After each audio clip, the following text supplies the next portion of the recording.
नमस्कार, मैं हूं अनिकेत सिंह और आप देख रहे हैं न्यूज स्पेशल। और न्यूज स्पेशल में आज हम बात करेंगे जमाई आयोग। लगातार इसको लेकर के बिहार की सियासत जो है गर्म नजर आ रही है। बिहार में जमाई आयोग पर सियासत जो है वो खूब देखने को मिल रही है। दरअसल नेता प्रतिपक्ष तेजस्वी यादव के आरोपों पर देवेंद्र कुमार मांझी का पलटवार सामने आया है। राज्य अनुसूचित जाति आयोग के उपाध्यक्ष बनाए गए हैं देवेंद्र मांझी और केंद्रीय मंत्री जीतन राम मांझी के दामाद है देवेंद्र मांझी। एक दलित के बेटे को डराना चाहते हैं तेजस्वी यादव। मैं एक इंजीनियर रहा हूं, 15 साल से समाज की सेवा कर रहा हूं। एक दलित के बेटे को इस पद पर नहीं पचा पा रहे हैं तेजस्वी। मैंने लालू यादव को नोटिस जारी किया है। तो जमाई आयोग पर बिहार की सियासत जो है गर्म नजर आ रही है। जहां कल तक इसको लेकर के सियासी बयानबाजी सामने आ रहे थे, ऐसे में जमाई आयोग में आपको बता दें कि अब जीतन राम मांझी के दामाद का बयान सामने आया है।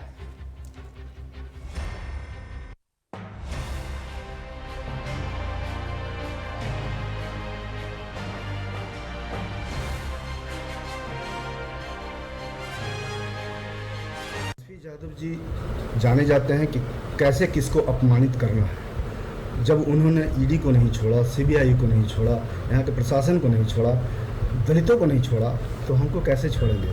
उनको तो जलन होगी कि ये इंजीनियर देवेंद्र मांझी आज से 25 साल से जो लगा हुआ है, आज इतने बड़े पद पर कैसे चला गया। इसलिए उनको तो खलबली होगा। और चूँकि मैं पढ़ा लिखा हूँ, वो लोग पढ़े लिखे लोग को राजनीति में आने देना नहीं चाहते हैं। और मैं राजनीति में तो नहीं आया, लेकिन एक संवैधानिक पद मुझे मिला और मैं अपने आप पर गर्व करता हूं कि मुझे काम करने का अवसर मिला। इसलिए तेजस्वी जी देवेंद्र मांझी को डरा सकते हैं, लेकिन इस आयोग को नहीं डरा सकते हैं।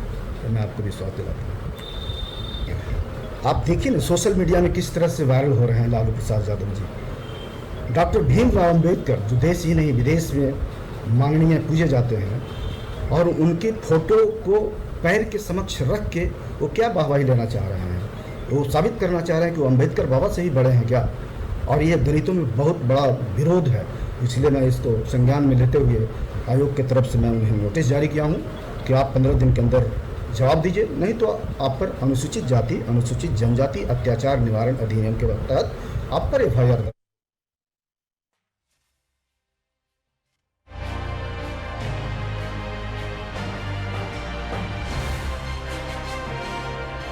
आयोग पर सियासी बयानबाजी जो है जारी है। ऐसे में अब आपको बता दें कि नेता प्रतिपक्ष तेजस्वी यादव के आरोप पर देवेंद्र कुमार मांझी ने पलटवार किया है।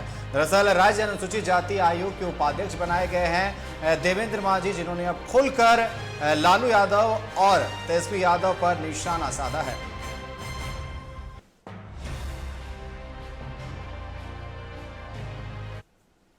तो जमाई आयोग पर सियासत गर्म नजर आ रही है। ऐसे में चर्चा करने के लिए पटना से हमारे साथ संवाददाता राजीव कमल लाइव जुड़ चुके हैं। राजीव, जिस तरीके से नेता प्रतिपक्ष तेजस्वी यादव लगातार जमाई आयोग को लेकर के सवाल उठाते हुए नजर आ रहे थे, ऐसे में जीतन राम मांझी के जमाई यानी कि उनके दामाद देवेंद्र कुमार मांझी का पलटवार सामने आया है। उन्होंने साफ तौर पर कहा कि शायद लालू परिवार को पच नहीं रहा है। क्या कहेंगे, सियासी पारा बिल्कुल हाई नजर आ रहा है जमाई आयोग को लेकर के।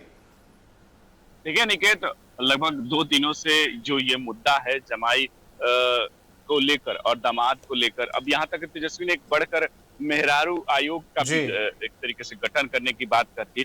तो 2 दिनों से ये मुद्दा बहुत गरमाया हुआ है बिहार में। इसको लेकर तेजस्वी यादव इस मुद्दे को छोड़ना नहीं चाहते हैं। वो बार बार इसको लेकर हमला बोला। आज भी उन्होंने एक तरीके से कहा कि जमाई जो काला जब हमने आयोग बनाने के लिए सरकार को कहा है, लेकिन कुछ लोग जो हमारे परिवारवाद को लेकर हमेशा हम पे हमला बोलते रहते थे और कहते रहते हैं कि ये परिवारवाद की पार्टी है, इनके परिवार के ही लोग ये बनते हैं, ये परिवार के लोग ही काला कोई पद पाते हैं। लेकिन जो आयोग बिहार के मुख्यमंत्री नीतीश कुमार ने बनाया है, उसमें किनको किसको दिया है ये आप देख लीजिए। उसमें सबके कोई ना कोई दामाद हैं, तो कोई ना कोई जमाई है। तो उन्होंने साफ तौर पर, चाहे अशोक चौधरी को लेकर बोला हो या जीतन राम मांझी के तौर पर बोला हो या चिराग पासवान की पार्टी की तरफ से बोला हो, उन्होंने कहा कि सभी के जमाई को बना दीजिए। तो इसीलिए मैंने कहा था कि जमाई आयोग बना दीजिए और उसके बाद दामाद आयोग भी बना दीजिए और ज्यादा हो तो मेहरारू आयोग भी बना दीजिए। तो इसको लेकर कटाक्ष किया है और कहा है कि देखिए, अगर सबकी जिस तरीके से आयोग पार्टी बनी हुई है, बिहार सरकार के द्वारा बनाया गया है, तो और इसमें उनके घर की औरतों को भी इसमें शामिल किया गया है। तो बहुत सारे एक तरीके से जो आयोग में लोगों को बैठा दिया जाएगा, सरकार की तरफ से बैठाया जा रहा है। तो किस बात पे बैठाया जा रही है? ये लोग परिवारवाद की बात करते हैं, तेजस्वी यादव कहते हैं ये लोग वंशवाद की बात करते हैं, तो खुद का वंशवाद जो बीजेपी सरकार में है, और चाहे वो जेडीयू में दिख रही है, चाहे अलग अलग जो छोटी छोटी पार्टियां दिख रही हैं, चाहे जीतन राम मांझी को लेकर हो, अशोक चौधरी को वो उन्होंने तो यहाँ तक कह दिया कि अशोक चौधरी जो 2 बार जो मंत्री बने हुए हैं, बिना जीते हुए, बिना जनता के बीच जाए हुए वो मंत्री बन जाते हैं, तो किसके रहमो करम में बन जाते हैं? फिर उनकी बेटी को सांसद बना दिया जाता है। वो कैसे एक ही बार में पार्टी ज्वाइन करती है, तुरंत उनको टिकट दिया जाता है और फिर वो सांसद हो जाती है। तो इसको लेकर भी वंशवाद पर बात होना चाहिए। उन्होंने तो यहाँ तक कहा कि देखिए जो ये वंशवाद में फंसाने की कोशिश कर रही है, ये उन लेकिन राजीव, सबसे बड़ा सवाल तो यही उठ रहा है कि जिसका घर खुद शीशे का हो, दूसरे के घर पर पत्थर नहीं मारते हैं। क्या आरजेडी में परिवारवाद नहीं है? बीजेपी तो यही बात बोल रही है कि जब आपके पूरे परिवार से सीट बच जाता है तो फिर आप किसी और को सीट देते हैं।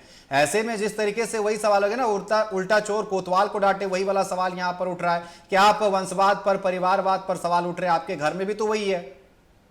देखिए अनिकेत, सवाल कोई पार्टियां नहीं खड़ी कर सकती हैं। सवाल ये है कि ये सब राजनीतिक तौर पर और राजनीतिक फायदा उठाने के लिए सभी पार्टियां करती हैं। इसमें कोई इफ एंड बट नहीं है। आप पूरे इतिहास अगर देख लीजिए, अभी से नहीं, जब से आजादी के बाद से देख लीजिएगा, तब आपको पता चल जाएगा। इसमें बड़ी बात कोई नहीं होती है। देखिए बात होती क्या है, परसेप्शन बनाने की होती है। बिहार विधानसभा चुनाव हो रहा है, होने वाला है, और उससे पहले जो पार्टियां अपने अपने आरोप प्रत्यारोप जिस तरीके से, क्योंकि लालू प्रसाद पर जिस तरीके से वंशवाद का लगता है, उनके पार्टी पर लगता है, और अंबेडकर के जिस तरीके से अपमान को माध्यम के मुद्दे को भटकाने के लिए बीजेपी कह रही है कि ये थोप रहे हैं और इस तरीके के मुद्दे उठा रहे हैं, दामाद और जमाई के आयोग बनाने की बात कर रहे हैं तेजस्वी यादव, अपनी लाज छिपा रहे हैं। बीजेपी की तरफ से ये कहा जा रहा है कि ये अंबेडकर के अपमान को जानबूझकर एक तरीके से उस पर कुछ नहीं कहना चाहते, उनके पिताजी नहीं कह रहे हैं, तो ये छिपाने की कोशिश कर रहे हैं। ये लोग हमेशा पिछड़े समाज के हमेशा कभी सम्मान नहीं दिया।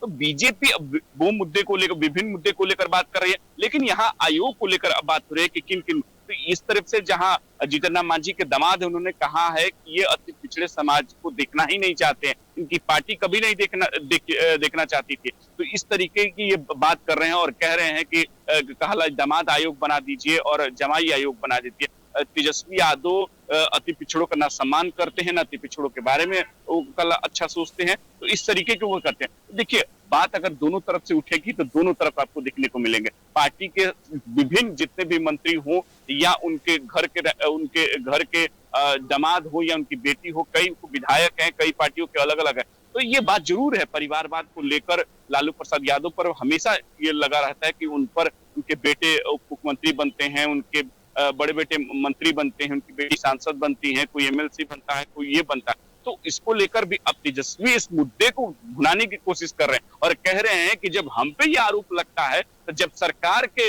जो लोग हैं उनकी बेटे और दामाद को नौकरियां मिल रही हैं, तो उन पर क्यों सवाल नहीं खड़े होंगे? ये क्यों नहीं होगा कि बिहार को क्या उस आयोग में बैठने के लिए योग्य व्यक्ति नहीं मिल रहा, कोई शिक्षित व्यक्ति नहीं है? बिहार के किसी के लोगों को बना देते, शिक्षित व्यक्ति बना देते, लेकिन यही क्यों बन रहे हैं कि मंत्री के ही बेटे क्यों बन रहे हैं, मंत्री के दामाद ही क्यों बन रहे हैं, मंत्री की बेटी ही क्यों बन रही है? उन्होंने ये सवाल खड़े किया है। यहाँ तक कि उन्हें संजय झा पर लेकर भी सवाल खड़े किए, जो कहा जा रहा है कि जो उनकी 2 बेटियों को भी एक तरीके से सुप्रीम कोर्ट में दिया गया है, तो कहीं ना कहीं वो भी एक सवाल खड़े कर रहे हैं। तो ये देखिए सवाल जो तेजस्वी है वंशवाद को लेकर और जिस तरीके से दामादवाद को लेकर कह रहे हैं कि ये एक तरीके से जमाई जो आयोग बनाने की बात करें कि जो हम पे जो करते हैं लोग, वो पहले अपने घर को देखें।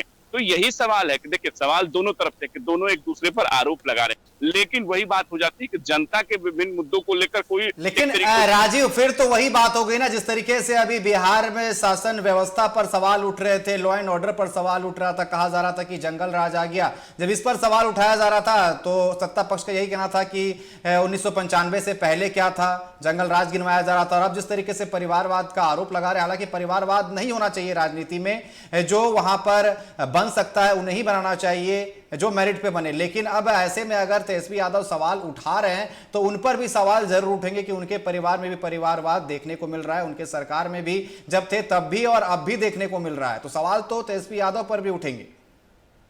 देखिए सवाल दोनों पे उठने चाहिए, दोनों पे उठ रहे हैं, जी। लेकिन ये देखिए बात यही होती है कि राजनीति में एक दूसरे पर आरोप लगाने की, एक दूसरे पर आरोप प्रत्यारोप लगाया जाता है, क्योंकि देखिए तेजस्वी यादव को बार बार और उनके पार्टी के उनके नेताओं को बार बार कहा जाता है कि ये वंशवाद की पार्टी है, परिवारवाद की पार्टी है, ये परिवार की, यहाँ तक कि राहुल गांधी के जो कहा उनको भी वंशवाद की और परिवारवाद की पार्टी कहा जाता है, कांग्रेस को कहा जाता है। तो देखिए इसी बात को लेकर जो है तेजस्वी यादव ने भी काउंटर किया है और कहा है कि जब हम पे आरोप लगता है तो पहले अंदर भी अपने आप झांक के देखिए। जब आयोग जो बना रहे हैं, जो आयोग बना है उसमें जितने भी लोग आ रहे हैं, तो किसी के बेटे हैं, किसी के दामाद हैं, किसी के बहू हैं, किसी के ये हैं, तो उसी पर एक तरीके से तेजस्वी यादव ने एक कटाक्ष किया है कि जब इतना ही हो रहा है तो बहू आयोग बना दीजिए, दामाद आयोग बना दीजिए और जमाई आयोग बना दीजिए। तो तेजस्वी ये जरूर अपने आप को काउंटर करने की कोशिश कर रहे हैं कि जब हमारे तरफ अगर आप उठा रहे हैं